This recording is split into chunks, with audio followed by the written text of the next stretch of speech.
வணக்கம் நண்பா, நாம இன்னைக்கு இந்த வீடியோல பார்க்க போறது பிளைண்ட் ஸ்பாட். இந்த படத்தோட மூவி தான் பார்க்க போறோம். இந்த படம் தமிழ் டப்பிங்ல அவைலபிள் தான் இருக்கு. இந்த படத்தோட ஒன்லைன் ஹஸ்பண்ட் அண்ட் ஒய்ஃபுக்குள்ள சின்னதா ஒரு சண்டை. ஹஸ்பண்ட் சண்டை போட்டு வெளியே கிளம்பிட்டாரு. வீட்டில் வந்துட்டு அவங்க வேலை செய்யற வேலைக்காரி மட்டும் தான் இருக்காங்க. கொஞ்ச நேரம் கழிச்சு அந்த ஒய்ஃப் ரூம் திறந்து பார்த்தோம் அப்படின்னா அவங்க தூக்குல வந்துட்டு தொங்கி இருக்காங்க. இந்த ஒரு சண்டைக்காக தான் அவங்க இறந்துட்டாங்களா இல்ல என்னதான் நடந்ததுன்னு விசாரிக்கிறதுக்காக ஹீரோ உள்ள களத்துல இறங்குறாரு. ஆனா அவர் இது மர்டர் தான் அப்படின்னு கன்ஃபார்மே பண்றாரு. அப்படின்னா பூட்டின வீட்டுக்குள்ள யார் வந்து கொலை பண்ணுது? ஒருவேளை ஹஸ்பண்ட் தான் வந்து கொலை பண்ணிட்டாரா இல்ல அங்கிருந்த வேலைக்காரி தான் கொலை பண்ணிட்டாங்களா? என்னதான் நடந்துச்சு? இந்த கேஸ் எப்படி சால்வ் பண்ணாங்க படத்தோட மீதி கதையா இருந்தது. படத்துல ட்விஸ்ட் மேல ட்விஸ்ட் வந்துட்டு அடுக்கி வச்சிருக்காங்க. கேஸ் சால்வ் ஆயிடுச்சுன்னு நம்ம ஒரு ஹாஃப் அன் ஹவர்ல நினைச்சோம் அப்படின்னா அடுத்த ஒரு 10 நிமிஷத்துல இன்னொரு ட்விஸ்ட் வந்துட்டு ஓப்பன் ஆகுது. ஓகே, இவங்க தான் பண்ணிருப்பாங்க அப்படின்னு நம்ம வந்து அந்த படத்தோட டிராவல் பண்ண ஆரம்பிச்சோம்னா அடுத்து ஒரு ஹாஃப் அன் ஹவர் கழிச்சு இன்னொரு ட்விஸ்ட் வந்துட்டு ஓப்பன் ஆகுது. இதை தேடி ஹீரோ கிளம்ப ஆரம்பிக்கிறாரு.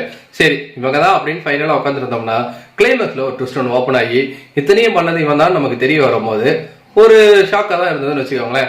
என்னை பொறுத்த வரைக்கும் ஒரு 1.5 மணி நேரத்துல படத்தை எங்கேயுமே டிவியேட் பண்ணாம எடுத்துக்கிட்ட நேர்கோட்டில் கதையை வந்து முடிச்சிருந்தாங்க. தாராளமா இந்த படம் கிரைம் த்ரில்லர் ரசிகர்களுக்கு ஒரு நல்ல படமா வந்துட்டு வந்திருந்தது. எல்லாருமே படத்தில் நடிச்சவங்க ரொம்ப சூப்பரா பண்ணியிருந்தாங்க. நமக்கு அவங்க மேல இவங்க சொல்லக்கூடிய டவுட், அதுக்கு ஏற்படுத்தின விஷயங்கள், ஸ்கிரீன் பிளே எல்லாமே ரொம்ப நல்லாவே இருந்தது. நீங்க இந்த படம் பார்க்கணும்னு விருப்பப்பட்டீங்கன்னா தாராளமா பாருங்க. ஒரு வாட்சபிளான மூவியா இருந்தது. ஆல்ரெடி நீங்க இந்த படம் பார்த்துட்டீங்கன்னா உங்களுக்கு எப்படி போச்சு அப்படிங்க நம்மளோட கமெண்ட் செக்ஷன்ல தட்டி விட்டுருங்க. நன்றி, வணக்கம்.